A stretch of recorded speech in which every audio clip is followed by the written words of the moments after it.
আওয়ামী লীগের রাজনৈতিক পতন হয়েছে, আওয়ামী লীগের রাজনৈতিকভাবে নিপাত হয়েছে, নির্মূল হয়েছে, দাফন হয়ে গেছে দিল্লিতে। সেই আওয়ামী লীগ বাংলাদেশে আর কোনোদিন রাজনীতি করতে পারবে না। আওয়ামী লীগের রাজনীতি করতে পারবে না, পরিষ্কার ঘোষণা দিলেন স্বরাষ্ট্রমন্ত্রী আজ একটি অনুষ্ঠানে, যেখানে প্রধানমন্ত্রী উপস্থিত ছিলেন। সেখানে তিনি বললেন খুব শীঘ্রই আওয়ামী লীগের বিচার প্রক্রিয়াও শুরু হচ্ছে। বিচার প্রক্রিয়া শুরু হওয়ার আগেই স্বরাষ্ট্রমন্ত্রী যখন ঘোষণা দিয়ে দিলেন আওয়ামী লীগ এদেশে আর রাজনীতি করতে পারবে না, তখন প্রশ্ন উঠেছে যে বিচার প্রক্রিয়াকে কি তাহলে সরকার প্রভাবিত করে এখনই যেটা ভাবছে সেটাই বিচারের রায় হিসেবে নিয়ে আসবে? স্বরাষ্ট্রমন্ত্রীকে কোট করে কালের কণ্ঠ একটা রিপোর্ট করেছে, শিগগিরই দল হিসেবে আওয়ামী লীগের বিচার শুরু হবে। দল হিসাবে, কারণ এখন কার্যক্রম তার নিষিদ্ধ আছে, কিন্তু দলের কোনো নিষেধাজ্ঞা নেই। দল নিষিদ্ধ না, কার্যক্রম নিষিদ্ধ, কর্মকাণ্ড নিষিদ্ধ, তার মানে দল নিষিদ্ধ না। এখন বলছেন যে দল হিসেবে আওয়ামী লীগের বিচার শুরু হবে। দেখি সেই বিচার কেমন হয়। কিন্তু তিনি বলছেন যে বর্তমান কার্যক্রম নিষিদ্ধ, আওয়ামী লীগ দেশে আর কোনো রাজনীতি করতে পারবে না। তো বাংলাদেশে হঠাৎ করে এই জঙ্গি গোষ্ঠী কেন বড় বড় রাস্তায়, বড় বড় মাঠে এবং বড় বড় শহরে নেমে এসছে?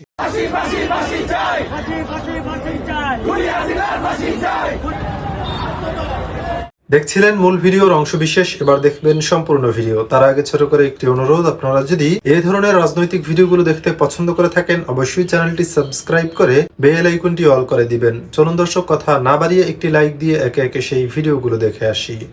স্বরাষ্ট্রমন্ত্রীকে কোট করে কালের কণ্ঠ একটা রিপোর্ট করেছে, শিগগিরই দল হিসাবে আওয়ামী লীগের বিচার শুরু হবে। দল হিসাবে, কারণ এখন কার্যক্রম তার নিষিদ্ধ আছে, কিন্তু দলের কোনো নিষেধাজ্ঞা নেই। দল নিষিদ্ধ না, কার্যক্রম নিষিদ্ধ, কর্মকাণ্ড নিষিদ্ধ, তার মানে দল নিষিদ্ধ না। এখন বলছেন যে দল হিসাবে আওয়ামী লীগের বিচার শুরু হবে। দেখি সেই বিচার কেমন হয়। কিন্তু তিনি বলছেন যে বর্তমান কার্যক্রম নিষিদ্ধ, আওয়ামী লীগ দেশে আর কোনো রাজনীতি করতে পারবে না। আওয়ামী লীগের রাজনৈতিক মৃত্যু হয়েছে, তাদের দাফন হয়েছে দিল্লিতে, তারা আর বাংলাদেশে রাজনীতি করতে পারবে না। শীঘ্রই দল হিসেবে আওয়ামী লীগের বিচার শুরু হবে। শনিবার দুপুরে বাংলাদেশ চীন মৈত্রী সম্মেলন কেন্দ্রে জুলাই জাতীয় সম্মেলনে তিনি এই কথা বলেন। কথাটা কতখানি রাজনৈতিক, কতখানি সত্যি সত্যি সেই পদক্ষেপ নেবে এটা বলা মুশকিল। অনেক সময় যেমন জামাতের সেই বিচার হবে, জামাত নিষিদ্ধ হবে, 15টা বছর বলতে বলতে একদম শেষে যখন গণঅভ্যুত্থানের সময় জামাতকে নিষিদ্ধ করা হয়েছে। এখানে আওয়ামী লীগকে নিষিদ্ধ করা হয়নি, আওয়ামী লীগের কার্যক্রম অর্থাৎ কোনো কর্মকাণ্ড করতে পারবে না, কিন্তু দলের বৈধতা আছে। আবার অন্যদিকে নৌকার নিবন্ধন বাতিল করছে। তো যাই হোক, পরিস্থিতি খুবই কঠিন। কিন্তু প্রশ্ন একটা আসে যে আওয়ামী লীগ যদি একেবারে দল হিসেবেও নিষিদ্ধ করে, অথবা তার কার্যক্রম যদি বাংলাদেশে না হয়, সে যদি রাজনীতি করতে না পারে, লাভ কার? এটা একটা প্রশ্ন, কিন্তু রাজনৈতিক প্রশ্ন, গুরুত্বপূর্ণ। খেয়াল করেন তো, এতে বর্তমান যে রাজনৈতিক দলগুলোর মধ্যে কে বেশি লাভবান হবে, জামাত নাকি বিএনপি? জামাত, অনেকে মনে করেন জামাত সবচেয়ে বেশি লাভবান হবে, কারণ যতক্ষণ আওয়ামী লীগ বাইরে থাকবে ততক্ষণ পর্যন্ত জামাত বাংলাদেশের এই তাদের 6% 7% ভোট, সেটা তারা 30-32-এ নিতে পেরেছে শুধুমাত্র আওয়ামী লীগ না থাকার কারণে। এটা একটা তাদের বড় অর্জন। তারা সংসদে প্রধান বিরোধী দল, আগে যেখানে তৃতীয় অবস্থানে থাকতো অথবা বিএনপির সহযোগী হিসেবে থাকতো, এখন তারা এককভাবে তারা আত্মপ্রকাশ করেছে। তারপরে যেহেতু জামাতের প্রথম সারির 11 জনকে যুদ্ধাপরাধের দণ্ডে দণ্ডিত করেছে, ফলে সবচেয়ে বেশি ক্ষতিগ্রস্ত হিসেবে ধরা হয় জামাতকে, যে শীর্ষ নেতাদের সবাইকে বিচারিক একটা হত্যাকাণ্ডের শিকার হইতে হয়েছে। সুতরাং সেই বিবেচনায়, আর আদর্শগতভাবে যেহেতু সবসময় আওয়ামী লীগের চিরশত্রু জামাত, জামাতের চিরশত্রু আওয়ামী লীগ, স্বাধীনতা মুক্তিযুদ্ধের সময় এই দুটি দল মুখোমুখি অবস্থানে ছিল, যেখানে আওয়ামী লীগের নেতৃত্বে বাংলাদেশের মানুষ স্বাধীনতা মুক্তিযুদ্ধে ছিল, অন্যদিকে রাজাকার আল বদর আল শামস বাহিনী গঠন করে জামাত ইসলাম এই অবস্থানের বিরুদ্ধে ছিল। ফলে সেই মুক্তিযুদ্ধে 54 বছর আগের থেকে যদি ধরি, তখন থেকে আওয়ামী লীগ এবং জামাত চির শত্রু বা চির বৈরী সম্পর্ক। যদিও মাঝে মধ্যে তারা আবার একত্রিত হয়েছে, বাংলাদেশের তত্ত্বাবধায়ক সরকার ব্যবস্থা প্রবর্তনের ক্ষেত্রে দুই দল আবার যুগপৎ আন্দোলন করেছে সংসদের ভেতরে এবং বাইরে। 86 সালে আবার তারা একসাথে বিএনপিকে বাদ দিয়েই এরশাদের অধীনে নির্বাচন করেছে। ফলে তাদের মিত্রতার পরিমাণটা আছে, কিন্তু সেটা আবার বিএনপির তুলনায় অনেক কম, আর আদর্শগতভাবে সম্পূর্ণ বিপরীতমুখী। আর বিএনপি, তাহলে কি বিএনপি মানে লাভবান হবে না? বিএনপিও লাভবান হবে, কারণ বাংলাদেশে আওয়ামী লীগ বিএনপি এই রাজনীতি চলেছে। আবার যদি আওয়ামী লীগের পুনর্বাসন ঘটে বাংলাদেশে, তাহলে বিএনপি সরাসরি আওয়ামী লীগের দ্বারা চ্যালেঞ্জড হবে এবং বিএনপি আওয়ামী লীগের জাতীয় এবং আন্তর্জাতিক ভিত শক্ত। জাতীয়ভাবে একটা বিরাট অংশ মানুষ আওয়ামী লীগ সমর্থন করে, তাদের একটা বিরাট ভোট ব্যাংক আছে, সমর্থক গোষ্ঠী আছে, যেটা একদমই বলা যায় নির্ধারিত। অন্যদিকে আন্তর্জাতিক মিত্র হিসেবে একদম প্রতিবেশী ভারত তার প্রধান মিত্র, আন্তর্জাতিক পর্যায়ে কোনো কোনো দেশ তার মিত্র আছে। ফলে এই দুই চাপ থেকে মুক্ত থাকতে পারবে যদি আওয়ামী লীগ নিষিদ্ধ থাকে। তাহলে বিএনপি কি নির্ভর? অনেকে মনে করেন, কেউ কেউ মনে করেন নির্ভর, আবার কেউ কেউ মনে করেন যে না, বিএনপিও সংকটে পড়তে পারে। কিন্তু আপাতত বিএনপি মানে আওয়ামী লীগের মুখোমুখি না হওয়াতে সমস্ত গণতান্ত্রিক শক্তি ফোর্স বিএনপির পেছনে যুক্ত হয়েছে। এই নির্বাচনে সংখ্যালঘুরা ভোট দিয়েছে, আওয়ামী লীগের সমর্থকরা ভোট দিয়েছে, প্রগতিশীল গণতান্ত্রিক যে শক্তি, ছোট ছোট অসংখ্য দল, তাদের সমর্থকরাও বা সদস্যরাও বিএনপিকে ভোট দিয়েছে। ফলে একক একটা গণতান্ত্রিক শক্তি হিসাবে তারা সামনে থাকছে। কিন্তু ক্ষমতা রাজনীতিতে সবসময় সরকারি দল কোণঠাসা থাকে, জনপ্রিয়তা কমতে থাকে, নানা বিষয়ে মানুষের মধ্যে ক্ষোভ অসন্তোষ যেটা বাড়তে থাকে, তাতে বিএনপি ক্ষতিগ্রস্ত যদি হয়, তাহলে বিএনপির বিকল্প আর কোনো শক্তি নেই, আছে একমাত্র ধর্মীয় রাজনৈতিক দল হিসেবে জামাত। সেই হিসেবে একটা বড় ধরনের ঝুঁকিও আছে। সেই কারণে অনেকে মনে করেন এই যে আওয়ামী লীগের দল হিসেবে নিষিদ্ধ করা হবে, এটা হয়তো কথার কথা। শেষ মুহূর্তে হয়তো পরিবর্তিত আওয়ামী লীগ চলে আসতে পারে, যে আওয়ামী লীগ শেখ হাসিনার আওয়ামী লীগের মতন একেবারে মারমুখী হবে না, অর্থাৎ একেবারে মুখোমুখি দাঁড়ায় যাবে এমন অবস্থানে থাকবে না, যদি পরিবর্তিত আওয়ামী লীগ আসে, একটা রূপান্তরিত আওয়ামী লীগ। এখন কোন দিকে যাবে রাজনীতির হাওয়া, সেটা বোঝার জন্য বা দেখার জন্য আরেকটু সময় অপেক্ষা করতে হবে দর্শক। আওয়ামী লীগের রাজনীতি করতে পারবে না, পরিষ্কার ঘোষণা দিলেন স্বরাষ্ট্রমন্ত্রী আজ একটি অনুষ্ঠানে যেখানে প্রধানমন্ত্রী উপস্থিত ছিলেন। সেখানে তিনি বললেন খুব শীঘ্রই আওয়ামী লীগের বিচার প্রক্রিয়াও শুরু হচ্ছে। বিচার প্রক্রিয়া শুরু হওয়ার আগেই স্বরাষ্ট্রমন্ত্রী যখন ঘোষণা দিয়ে দিলেন আওয়ামী লীগ এদেশে আর রাজনীতি করতে পারবে না, তখন প্রশ্ন উঠেছে যে বিচার প্রক্রিয়াকে কি তাহলে সরকার প্রভাবিত করে এখনই যেটা ভাবছে সেটাই বিচারের রায় হিসেবে নিয়ে আসবে? এই প্রশ্ন যখন আসছে, তখন একই অনুষ্ঠানে বাংলাদেশের প্রধানমন্ত্রী বলছেন ভিন্ন কথা। প্রধানমন্ত্রীর কথাই ঐক্যের সুর, দ্বিধাবিভক্ত করতে চান না তিনি জাতিকে। একই অনুষ্ঠানে স্বরাষ্ট্রমন্ত্রী বলছেন আওয়ামী লীগ নিশ্চিহ্ন হয়ে গেছে, আওয়ামী লীগকে আর রাজনীতি করতে দেয়া হবে না। প্রশ্ন উঠেছে, সরকারে প্রধানমন্ত্রীর চাইতেও অনেক বেশি কার্যকর কিংবা পাওয়ারফুল হয়ে গেছেন কি স্বরাষ্ট্রমন্ত্রী, নাকি স্বরাষ্ট্রমন্ত্রীর বক্তব্যটা রাজনৈতিক বক্তব্য, প্রধানমন্ত্রীর বক্তব্যটা ব্যালেন্স করার বক্তব্য? চলুন একটু আলোচনা করে বুঝিয়ে ওঠার চেষ্টা করি এই ভিডিওতে। থাকবেন পলিটিক্স টিভির নিয়মিত আয়োজন। বলছিলাম আওয়ামী লীগ আর রাজনীতি করতে পারবে না, সাফ জানিয়ে দিয়েছেন স্বরাষ্ট্রমন্ত্রী। যখন এটা জানিয়ে দিলেন, তখন আবার অনেকে বলছেন যে গত নির্বাচন 12 ফেব্রুয়ারি নির্বাচন, সেই নির্বাচনে যে ভূমিধস বিজয় বিএনপির, সেই ভূমিধস বিজয়ের পেছনে ব্যাকডোরে মানে প্রায় প্রতিটা এলাকায় আওয়ামী লীগের নেতা কর্মী, আওয়ামী লীগের ভোটারদের সঙ্গে এক ধরনের সমঝোতার ব্যাপার ছিল বিএনপির।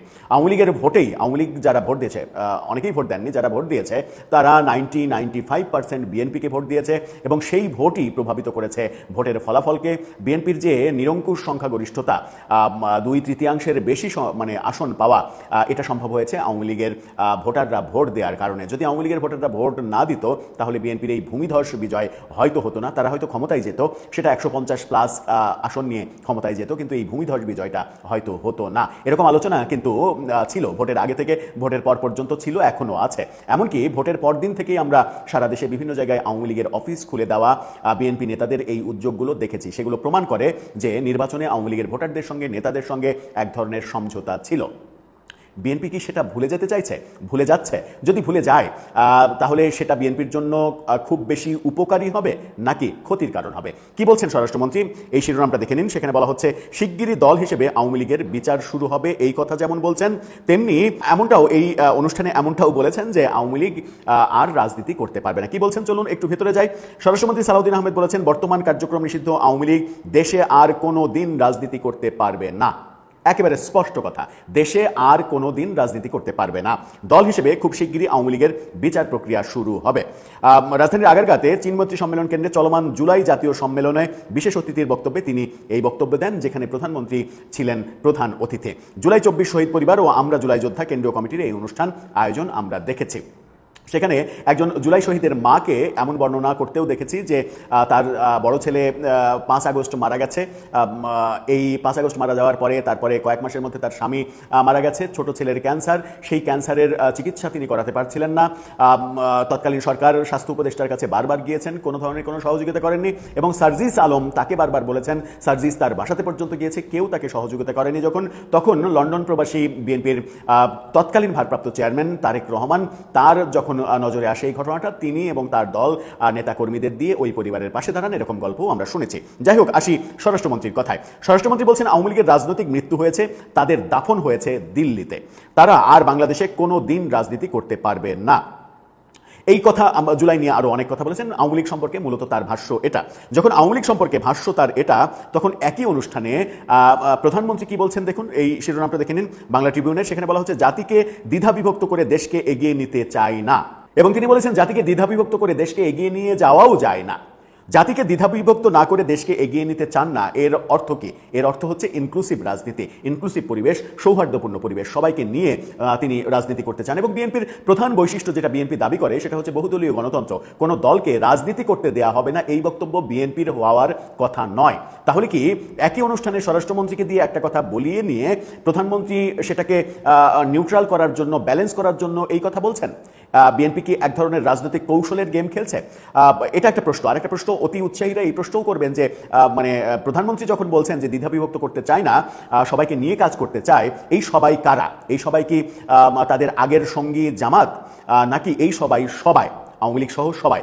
এই মিনিংটা আসলে বোঝা যায় না। স্বরাষ্ট্রমন্ত্রীর কথাটা পাশাপাশি রাখলে মনে হয় যে এই সবাইয়ের মধ্যে হয়তো আওয়ামী লীগ নেই। আবার এরকম প্রশ্নও অনেকে করতে শুরু করেছেন যে প্রধানমন্ত্রী যখন সবাইকে নিয়ে চলার কথা বলছেন, তখন স্বরাষ্ট্রমন্ত্রী বলছেন আওয়ামী লীগ এদেশে আর কোনোদিন রাজনীতি করতে পারবে না। 77 বছর বয়সী এই দলটা সম্পর্কে এই কথা যখন বলছেন, তখন প্রশ্ন উঠবে যে প্রধানমন্ত্রীর চাইতেও অনেক বেশি পাওয়ারফুল কিনা স্বরাষ্ট্রমন্ত্রী। যদিও আমরা সেই প্রশ্ন করতে চাই না, কারণ রাজনীতির মাঠে রাজনৈতিক ভাষণে অনেক কথাই অনেকে বলেন, অনেক কথাই অনেককে বলতে হয়। স্বরাষ্ট্রমন্ত্রী যে কথা বলছেন, সেই কথাটা মানে খুব শীঘ্রই আওয়ামী লীগের বিচার শুরু হবে। Well and good, Awami League যদি রাজনৈতিক দল হিসেবে অপরাধ করে তাহলে তার বিচার হবে, কিন্তু বিচার শুরুই হয়নি। যে বিচারের ব্যাপারে আদালতে একটা স্টেপ মানে গড়ায়নি, সেই ব্যাপার নিয়ে আপনি অগ্রিম বলে দিলেন যে আওয়ামী লীগ আর কখনো রাজনীতি করতে পারবে না। তার মানে হচ্ছে যে আপনার এই কথাই আদালত যদি প্রভাবিত হয় তাহলে কি হবে? এটা একটা বড় প্রশ্ন। আরেকটা বড় প্রশ্ন হচ্ছে যে এই সংস্কৃতি যদি এখন চালু হয়, আমরা আওয়ামী লীগের আমলেও দেখেছি তারা জামাতকে নিষিদ্ধ করেছে, শিবিরকে নিষিদ্ধ করেছে, সেটা কি তারা টিকাতে পেরেছে?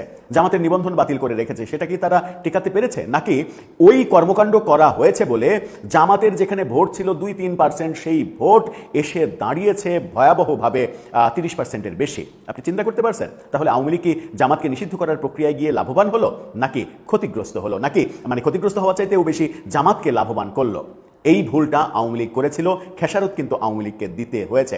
কারণ কোনো দলকে নিষিদ্ধ করা মানে এটা কোনো গণতন্ত্রের সৌন্দর্য হতে পারে না। যদিও জামাতের এগেনস্টে আওয়ামী লীগ কিংবা দেশবাসীর একটা ভ্যালিড কোশ্চেন মার্ক রয়েছে, সেটা হচ্ছে 1971 সালে দল হিসেবে তাদের ভূমিকা। তারপরেও, এত কিছুর পরেও ব্যাপারগুলো তাদের জন্য সুখকর হয়নি। এখন বিএনপি যদি ওই একই পথে হাঁটে এবং বাংলাদেশের সব থেকে ঐতিহ্যবাহী, সব থেকে পুরাতন দলকে যদি একেবারে নিশ্চিহ্ন করে দিতে চায়, সেটা হিতে বিপরীত হওয়া, বুমেরাং হওয়া, অনেক কিছুই হতে পারে। আবার এমন হতে পারে যে আওয়ামী লীগ বলে আর কিছুই থাকলো না, আওয়ামী লীগ আস্তে আস্তে মুসলিম লীগের চাইতেও ছোট দলে পরিণত হলো। কিন্তু সেই ছোট দলে পরিণত হওয়ার মেকানিজম কিন্তু ছেড়ে দিতে হবে আপনাকে জনগণের হাতে। জনগণ যখন প্রত্যাখ্যান করবে, ভোট দেবে না, জিরো হয়ে যাবে, তখন কিন্তু আওয়ামী লীগ মুসলিম লীগ হয়ে যেতে পারে। কিন্তু যদি আপনি নির্বাহী আদেশে কিংবা সরকারি বাহাদুরিতে, সরকারি ক্ষমতায় ক্ষমতায় এই কাজগুলো করতে চান তাতে জনগণ বেঁকে বসতে পারে, এতে করে বিএনপিরই সব থেকে বেশি ক্ষতি হয়ে যেতে পারে। সেই ব্যাপারে বিএনপির উচ্চতর জায়গা তারা সচেতন আছেন কিনা সেটাই বড় প্রশ্ন। দর্শক, আপনার কাছে কি মনে হয়, কোন পথে এগোচ্ছে সরকার, নাকি এই বক্তব্যটা মূলত সাম্প্রতিক সময়ে শেখ হাসিনার যে এই বছরই দেশে আসবো এরকম বক্তব্য, সেই বক্তব্যের কাউন্টার, শক্ত কাউন্টার দেওয়ার জন্যই এটা দিলেন স্বরাষ্ট্রমন্ত্রী? আপনার মতামত জানিয়ে লিখতে পারেন আমাদের। সুপ্রিয় সুধী, প্রীতি ও শুভেচ্ছা রইল। যে যেখান থেকে দেখছেন আশা করি সবাই ভালো আছেন। আপনারা বাংলাদেশের বিশেষ করে ঢাকা, চিটাগং, রাজশাহী, খুলনার মতো যে বড় বড় শহরগুলো, এই শহরগুলোতে আপনারা যদি একটু লক্ষ্য করেন তাহলে আপনারা দেখবেন এক ধরনের কালো পতাকা নিয়ে, যেটার মধ্যে আবার কিছু কিছু সাদা পতাকা নিয়ে, যেটার মধ্যে লা ইলাহা ইল্লাল্লাহু মুহাম্মাদুর রাসূলুল্লাহ নামে স্লোগান লিখে, কলেমা লিখে তারা মার্চ করছে, বিভিন্ন জায়গায় অনশন করছে, বিভিন্ন জায়গায় সংগ্রাম আন্দোলন করছে। এটা কিন্তু বাংলাদেশে একটা নতুন আবির্ভাব। আপনারা জানেন, মধ্যপ্রাচ্যে যখন আইএস জঙ্গি বাহিনীর উৎপত্তি হয়, আফগানিস্তানে যখন তালেবান জঙ্গিদের উৎপত্তি হয়, আফগানিস্তান বেশ যখন আল কায়দা জঙ্গি গোষ্ঠীর উদ্ভব হয়, ওই আফ্রিকার নাইজেরিয়াতে যখন বোকা হারাম এবং আল শাবাব জঙ্গি গোষ্ঠী যখন উদ্ভব হয়, তারা কিন্তু এই রকম পতাকা নিয়ে রাষ্ট্রের ভিতরে মহড়া দিত এবং তাদের যে কথা সেটা তারা এই ভাষায় তারা প্রকাশ করত। তো বাংলাদেশে হঠাৎ করে এই জঙ্গি গোষ্ঠী কেন বড় বড় রাস্তায়, বড় বড় মাঠে এবং বড় বড় শহরে নেমে এসছে? এর পিছনে কিসের ইঙ্গিত? এর পিছনে কারা জড়িত? কেন হচ্ছে?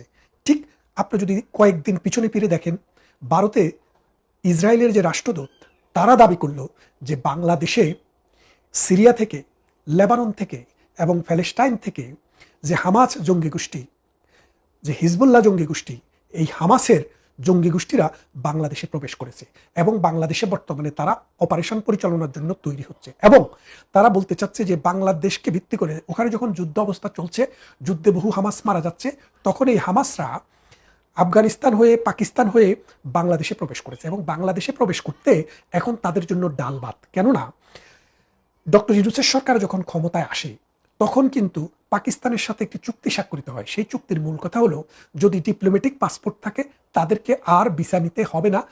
ডিপ্লোম্যাটিক পাসপোর্ট বলতে শুধুমাত্র ডিপ্লোম্যাট না, অর্থাৎ যারা রাষ্ট্রীয় সরকারি চাকরি করে সেই রকম যাদের সোজাগত হচ্ছে সবুজ যে পাসপোর্ট আছে, সবুজ পাসপোর্টের বাইরে লাল পাসপোর্ট যাদের থাকবে তাদেরকে অটোমেটিক এন্ট্রি দিতে হবে। কোথায়? মামার বাড়ি আসার মতো করে এয়ারপোর্ট থেকে। এবং সেই লাল পাসপোর্টের ব্যবস্থা করে পাকিস্তান, আর তারা পাকিস্তান থেকে বাংলাদেশে সরাসরি এসে ঢুকে যায় পাকিস্তানের পাসপোর্ট নিয়ে এবং সেই পাকিস্তানের পাসপোর্ট নিয়ে বাংলাদেশে অবস্থান করে।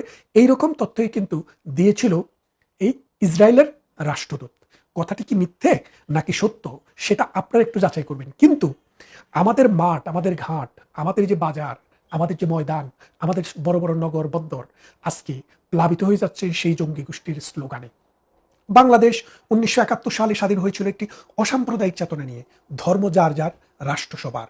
হিন্দু, বৌদ্ধ, খ্রিস্টান এবং মুসলমান এক কাতারে কাঁধে কাঁধ মিলিয়ে যুদ্ধ করে 30 লক্ষ মানুষের রক্তের বিনিময়ে 2.5 লক্ষ নারীর ইজ্জত এবং 1 কোটি মানুষের দেশান্তর এবং অসংখ্য মানুষের, অগণিত মানুষের ত্যাগ তিতিক্ষার বিনিময়ে যে দেশটি স্বাধীন হয়েছে, সেই স্বাধীনতাকে এই জঙ্গি গোষ্ঠী স্বাধীনতা বলে বিশ্বাস করে না। তারা এখনো মনে করে 47 ছিল তাদের স্বাধীনতা, কারণ তাদের ধর্মভিত্তিক রাষ্ট্রের বীজ বপিত হয়েছিল 47 সালে। তাই তারা আবার 47-এ ফিরে যেতে চায়। তারা আবার এটাকে একটা জঙ্গি ভিত্তিক রাষ্ট্র তৈরি করতে চায়। এখন ক্ষমতায় যারা আছে তারা আজকে এই জঙ্গিবাদের কেউ না বলে তারা নিজেদেরকে দাবি করতে চায়। কিন্তু জঙ্গিবাদের উত্থান, জঙ্গিবাদের জন্ম এবং বিকাশ তাদের হাতেই হয়েছে। কাদের হাতে? বিএনপির হাতে। 1981 সালে আগে বাংলাদেশে জিয়াউর রহমানের দল ক্ষমতায় ছিলেন। জিয়াউর রহমানের দল ক্ষমতায় থাকা অবস্থায় যে যুদ্ধবিরোধী শক্তি রাজনীতিতে যারা নিষিদ্ধ ছিল, অর্থাৎ বাংলাদেশে যুদ্ধাপরাধী বলে নয়, বাংলাদেশে ধর্মের ভিত্তিতে কোনো রাজনীতি হবে না। রাজনীতি হবে সমাজ ভিত্তিক, মানুষ ভিত্তিক, নৈতিকতা, নীতি, আদর্শ ভিত্তিক, সেটা ধর্মের ভিত্তিক না। সেই জন্য বাংলাদেশের কনস্টিটিউশনে ধর্মভিত্তিক রাজনীতিকে নিষিদ্ধ করা হয়েছিল। বিএনপি এসে সেই ধর্মভিত্তিক রাজনীতিটাকে আবার চালু করে এই জামাতে ইসলামীকে বাংলাদেশের রাজনীতি করার সুযোগ করে দেয় এবং তার সাথে সাথে আনসারুল্লাহ বাংলা টিম, হিজবুত তাহেরি, অমুক তমক এরকম নামে বহু বেনামে বহু দোকান খুলে এই মৌলবাদী গোষ্ঠী রাজনীতি শুরু করে। পরবর্তীতে খালেদা জিয়ার সময়ে বাংলাদেশে গোলাম আজমকে এই দেশে আসার ব্যবস্থা করে দেয়, মানে থাকার ব্যবস্থা করে দেয়। আপনারা জানেন সুপ্রিম কোর্টের একটি জাজমেন্ট দিয়ে এই গোলাম আজমকে বাংলাদেশে পাকাপোক্তভাবে থাকার ব্যবস্থা করে দেয়। খেয়াল করে দেখেন, বাংলাদেশের রাজনীতিতে, বাংলাদেশের ইতিহাসে যারা গৃহীত অপরাধী, অর্থাৎ রাষ্ট্রের জন্মের সাথে যাদের সম্পর্ক নাই, রাষ্ট্রের জন্মের সাথে যাদের শত্রুতার সম্পর্ক, সেই শত্রু বাহিনীকে বাংলাদেশে বিএনপি আনে। এখন প্রশ্নটা হচ্ছে, বাংলাদেশের বন্ধু কারা ছিল? বন্ধু ছিল ভারত। ভারত একাধারে অস্ত্র দিয়েছে, অর্থ দিয়েছে, এবং মুক্তিযোদ্ধাদেরকে ভারতে ট্রেনিং দিয়ে নিজেদের অস্ত্র, নিজেদের সামরিক বাহিনী দিয়ে বাংলাদেশের ভিতরে প্রবেশ করিয়ে যুদ্ধ করতে সহযোগিতা করেছে। এবং সর্বশেষ ডিসেম্বর মাসের 6 তারিখ থেকে 16 তারিখ পর্যন্ত তারা সমর যুদ্ধে পাকিস্তান বাহিনীকে পরাজিত করতে বাংলাদেশ বাহিনীকে প্রভূত সাহায্য সহযোগিতা যা পরিমাণ তা করেছে। এবং বাংলাদেশ সৃষ্টির পর থেকে গত 54 বছরে বাংলাদেশকে অর্থনৈতিকভাবে, সামাজিকভাবে, রাজনৈতিকভাবে নানানভাবে এই ভারত রাষ্ট্রটি সহযোগিতা দিয়ে এসছে। কিন্তু আপনি যদি খেয়াল করে দেখেন যে ভারতের সীমান্তে একটা দুইটা মানুষ মারা যায়, এটা সত্য, মারা যাক, এটা আমরাও চাই না।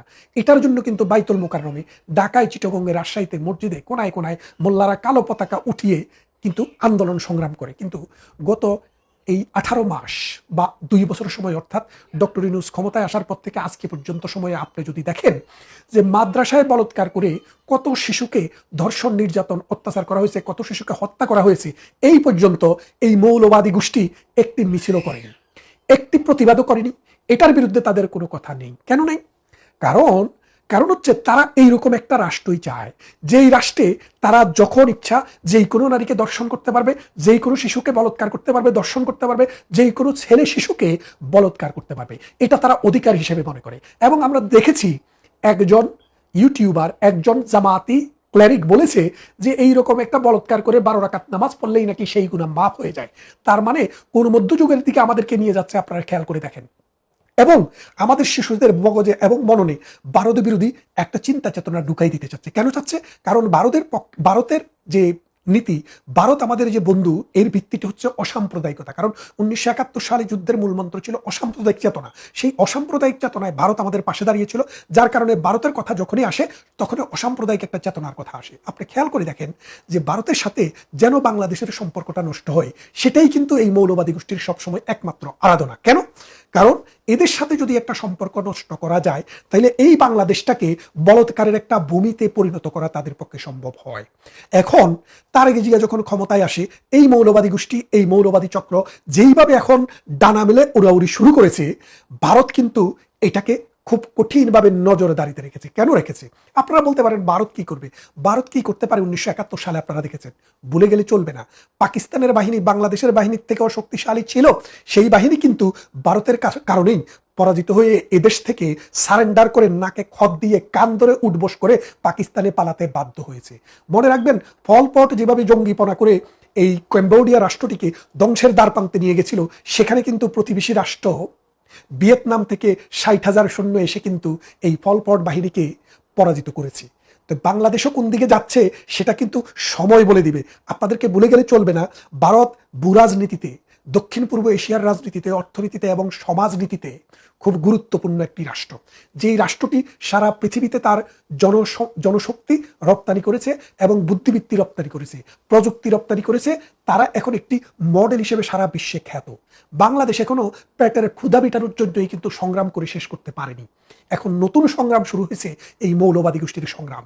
ভারত আমাদের প্রতিবেশী রাষ্ট্র, এই ভারতের সাথে আমাদের 3 দিক দিয়ে বর্ডার। এখন তারেক জিয়ার সরকার যখনই ক্ষমতায় আসে, তখনই এই মৌলবাদী গোষ্ঠীকে সম্বল করে ভারতের বিরুদ্ধে নানান ধরনের কূটকৌশল প্রয়োগ করে। এই কূটকৌশল প্রয়োগের মূল কারণ হচ্ছে যে ভারতের বিরুদ্ধে যদি যাওয়া যায়, তাহলে এই মৌলবাদী গোষ্ঠী তার পাশে এসে দাঁড়ায়, এবং সেটাই সে শক্তি হিসেবে মনে করে। কারণ বাংলাদেশের মাটি এবং মানুষ অসাম্প্রদায়িক চেতনায়, মুক্তিযুদ্ধের চেতনায় বিশ্বাসী একটা শক্তি, এবং এই শক্তির মূল ভিত্তিভূমি হচ্ছে বাংলাদেশ আওয়ামী লীগ। এখন বাংলাদেশ আওয়ামী লীগের বিরুদ্ধে যুদ্ধ করতে হলে, বাংলাদেশ আওয়ামী লীগের বিরুদ্ধে রাজনীতি করতে হলে এবং বাংলাদেশ আওয়ামী লীগের সাথে যদি ফাইট করতে হয়, তাহলে তার এই জঙ্গি গোষ্ঠী দরকার। আর এই জঙ্গি গোষ্ঠীকে রাখতে হলে তাকে, এই মৌলবাদী গোষ্ঠীকে ভারত বিরোধিতার সবকটা ভালোভাবে দিতে হবে। আর সেটাই কিন্তু তারেক জিয়া করে যাচ্ছে। এখন নতুন করে বলছে যে বাংলাদেশের উপর দিয়ে একটি করিডোর দিবে। কাকে? মিয়ানমারকে। সেই করিডোর দিয়ে চায়নাতে মাল যাবে এবং চায়না থেকে 24 ঘন্টার ভিতরে মাল আসবে। আপনারা জানেন যে বাংলাদেশ থেকে যে চায়নাতে যেতে পুরা, যদি আপনি ম্যাপটা দেখেন, দেখবেন যে এই মাথা থেকে ওই মাথা পর্যন্ত ইন্ডিয়ার বর্ডারের বিশাল অঞ্চল পাড়ি দিয়ে তারপরে কিন্তু চায়না যেতে হয়। ভালো, আমরা ওটা নিয়ে কোনো চিন্তা করি না চায়না থেকে। কিন্তু মূল প্রশ্নটা হচ্ছে ওই চায়নার সাথে যখন আপনি এই করিডোরটি ভারতকে বাদ দিয়ে করবেন, তখন ভারতের কথা হবে যে ভারতের ভিতরে শুধুমাত্র ওই 10টা অস্ত্রের মতো অস্ত্র ঢুকানোর জন্যই কিন্তু এই করিডোরটি ব্যবহার হতে পারে। সেই জন্য ভারত কিন্তু আরো কঠিনভাবে ভিজিলেন্ট হবে। আপনি মনে করেছেন চায়নাকে দেখাই আপনি ভারতকে ভয় দেখাইয়া দিবেন? না, ভারত চায়নার ভয়ে কখনো ভীত ছিল না। দালাই লামাকে ভারত কিন্তু নিজের রাষ্ট্রে বহু বছর এখন পর্যন্ত তাকে আশ্রয় দিয়ে রেখেছে। কেন দিয়ে রেখেছে? কেন? ভারত যদি চায়নার ভয়ে যদি এত ভীত হতো, তাহলে দালাই লামাকে তিনি এই ভারতে আশ্রয় দিতেন না। ভারত একটি শক্তিশালী রাষ্ট্র। প্রতিদিন ভারতের অর্থনীতি বড় হচ্ছে, প্রতিদিন ভারতের মানুষের জীবনযাত্রার মান উন্নত হচ্ছে, এবং ভারত তথ্যগত প্রযুক্তিগত নানান দিক থেকে সমৃদ্ধির উচ্চ শিখরে উঠছে। বাংলাদেশ যেখানে আমরা নতুন করে মৌলবাদী উৎপাদনের আমরা ব্যবস্থা নিয়েছি, সেখানে ভারত তার প্রযুক্তিকে মঙ্গল গ্রহে যাওয়ার ব্যবস্থা করছে। সুতরাং এই ভারত বিরোধী এই যে শক্তিটাকে আপনি মাঠে নামিয়েছেন, এই শক্তি ভারতকে খাওয়ার, ভারতকে দুর্বল করার কোনো ক্ষমতা রাখে না। এই শক্তি তারেক জিয়াকে খেয়ে ফেলবে, তারেক রহমানকে খেয়ে ফেলবে।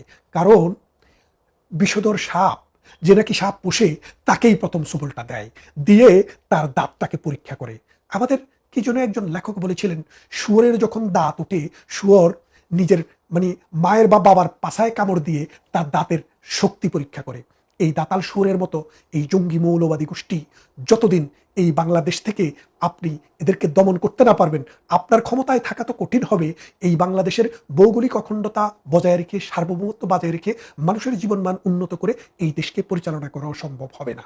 এখন এই ভারত বিরোধী মৌলবাদী গোষ্ঠী ভারতের কালচারাল সেন্টার পুড়িয়ে দিয়েছিল, ওই প্রথম আলোতে জিয়াফত করেছিল, প্রথম আলোকে পুড়িয়ে দিয়েছিল। আওয়ামী লীগের 32 নম্বরেও তাদের ভূমিকা ছিল, এবং বাংলাদেশে যত মূর্তি ছিল এগুলা ভাঙাতে এবং মাজার ছিল সেগুলা ভাঙাতে তাদের ইন্ধন ছিল। রাষ্ট্র কোনো ব্যবস্থা নিতে পারেনি। এই রাষ্ট্রকে তারা বৃদ্ধাঙ্গুলি দেখাচ্ছে। এখন রাষ্ট্র যদি দাঁড়াতে না পারে নিজের পায়ে, শুধু ভারত বিরোধিতা দিয়ে তারেক রহমানের সরকার এই দেশকে শাসন করতে পারবে না। তাই এই দেশকে বাঁচাতে হলে, সরকার টিকে থাকতে হলে, এই সমাজকে রক্ষা করতে হলে, অসাম্প্রদায়িক চেতনা, মানবিক মূল্যবোধকে জাগ্রত করতে হলে, এই দর্শনকারী, এই বলৎকারকারী, এই আয়ামে জাহেলিতের যুগে, ওই লূত আলাইসাল্লামের যুগের এই কুফরদেরকে রুখতে হবে সবাই মিলে, বুদ্ধিবৃত্তি দিয়ে, সংস্কৃতি দিয়ে, আমাদের ইতিহাস, ঐতিহ্য এবং সাহিত্য দিয়ে। তা না হলে আপনি বিএনপি করেন এই কথা বলে বলে যত লজেন্সে আপনি শুশুন না কেন, টুডে অর টুমোরো আমাদের কাতারে আপনাকেও আসতে হবে। সময় হয়তো বেশি লাগতে পারে, কিন্তু মনে রেখেন আপনাদেরকে আপনাদের এই ভারত বিরোধী দোসররাই গেলে ফেলবে। ভালো থাকবেন, কথা হবে অন্য কোনো ভিডিওতে, অন্য কোনো দিন। এই ভিডিওগুলো দেখছিলেন, এ সম্পর্কে আপনাদের মতামত কমেন্টে লিখে পাঠাবেন। ভিডিও ভালো লাগলে চ্যানেলটি সাবস্ক্রাইব করে আমাদের সাথেই থাকতে পারেন। এতক্ষণ সাথে থাকার জন্য ধন্যবাদ।